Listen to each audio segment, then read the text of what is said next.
of the surface of the planet Earth everywhere, not simultaneously, but at different times. And this further new combination of their general psyche occurred also thanks to a slight unforeseen misunderstanding connected with the common harmonic movement of the whole of that solar system. I will sometime explain to you also about the details of that misunderstanding. And meanwhile, let us return to our tale we have begun. And thus, that part of the surface of the planet Earth occupied by India has remained, in respect of natural wealth, the same in recent centuries as formerly. And therefore, when in the peculiar psyche of the European beings who had gone to that country for the process of reciprocal destruction, the need to carry on this terror had passed, those beings stayed on there, and either prepared themselves for subsequent similar processes, or, as they say,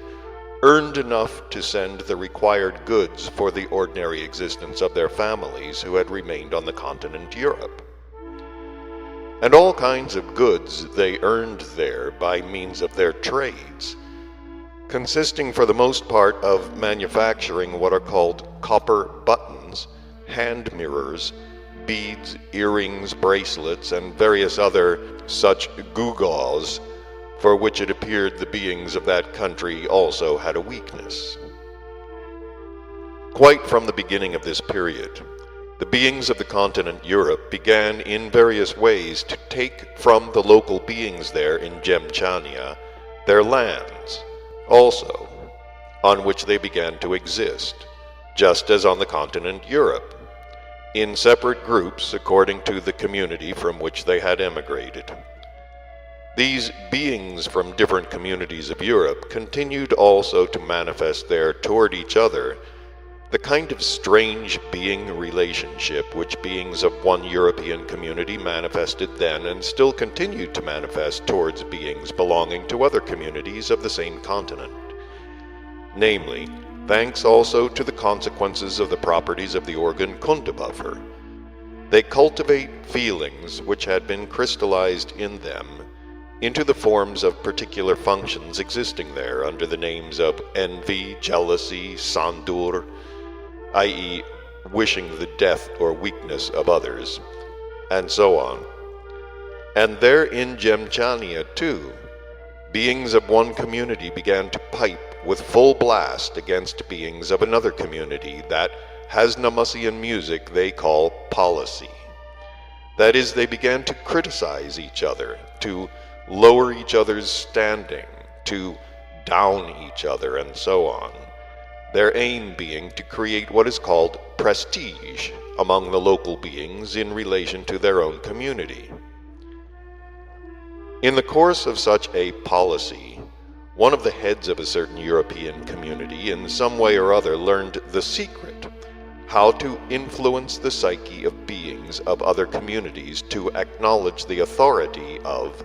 and give supremacy to the beings of his own community. Afterwards, when the beings who had learned this secret,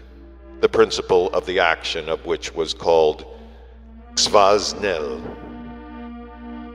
or inciting one against the other, initiated the other heads of his community into it, and they all made it the basis of their policy. Then, indeed, the beings of this community began everywhere and in everything to obtain predominance. Although both the former heads of the beings of this community and also that being himself who had hit upon the secret Xvaznel already long ago perished, yet subsequent generations, continuing now of course automatically to employ this secret, gradually not only took into their own hands almost the whole of this Gemchania, but also subordinated to their influence the very essence of all the beings breeding on that part of the planet Earth. In spite of the fact that 2 centuries had passed, Yet at that period to which my further tale refers concerning the destruction by contemporary beings of the labors of Saint Lama, it all continued in the same way. Having become proud of their success, the recent heads of that mentioned European community, who had the luck, thanks to this same secret Xvaznel alone, gradually to subordinate all to their influence and to grasp everything into their hands,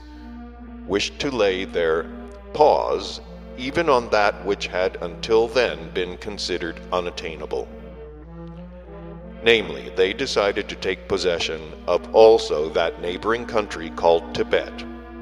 which was then considered to be inaccessible, and therefore, one day, for them, fine, but for all the rest of the beings of that planet, sorry day,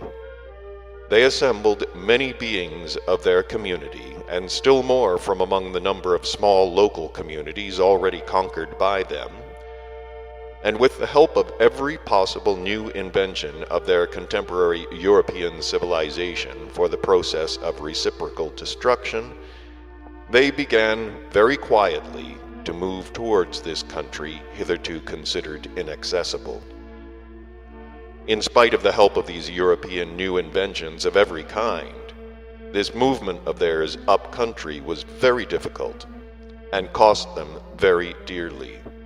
not only in what they call their pounds, but also in what they call casualties. While this crowd of every possible kind of terrestrial three-brained beings still quietly but against great difficulties moved up, the beings themselves who dwelled above in Tibet as yet suspected nothing whatever of what these European beings called their military expedition against their country.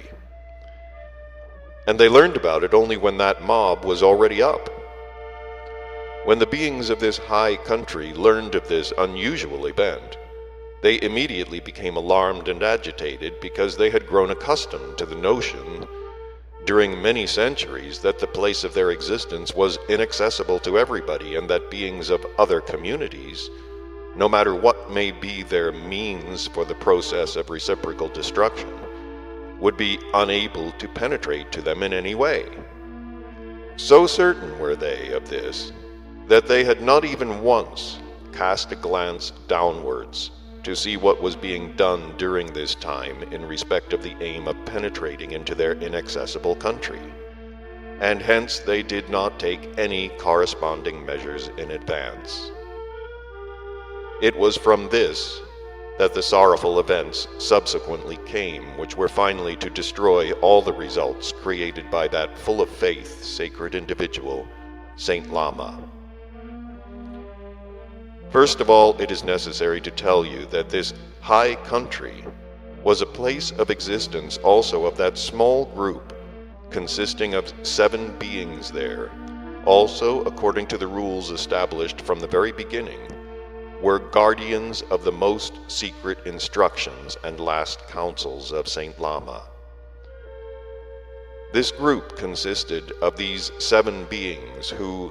following the indications of Saint Lama for freeing themselves from the consequences of the properties of the organ Kundabuffer, had brought their self-perfecting up to the final degree. When this group of beings of 7 learned of this event, it dispatched the chief among them to join the agitated chiefs of the whole country in a conference which took place in the capital just on the day of the arrival of these uninvited guests from below.